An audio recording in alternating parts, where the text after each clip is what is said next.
tension in Rafah after Israel signaled its intention, over Washington's objections, to launch a ground assault on the packed town at Gaza's southern point.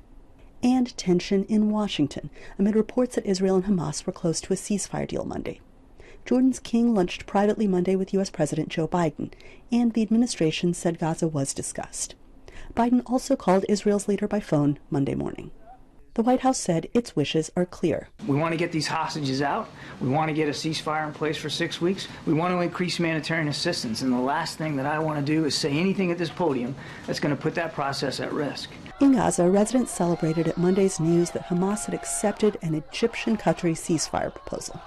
The State Department was more skeptical about whether a deal had, in fact, been reached. A ceasefire is absolutely achievable. There has been a deal on the table, a proposal on the table that would achieve an immediate ceasefire and the release of hostages.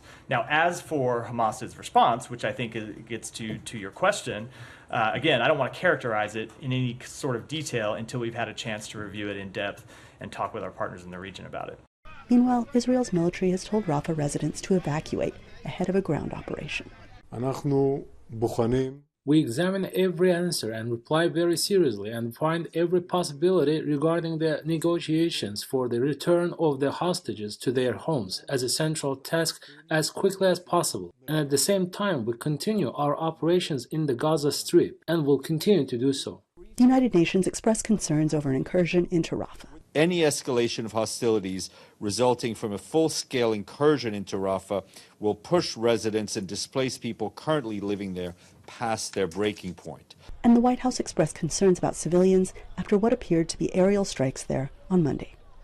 It doesn't matter whether it's missiles or rockets, things that kill innocent people, that's not okay. And again, the president made it clear that we don't want to see operations in Rafah that put at risk those 1.5 million people that are there. It's those people who today are caught in the middle of all this. Anita Powell, VOA News, the White House.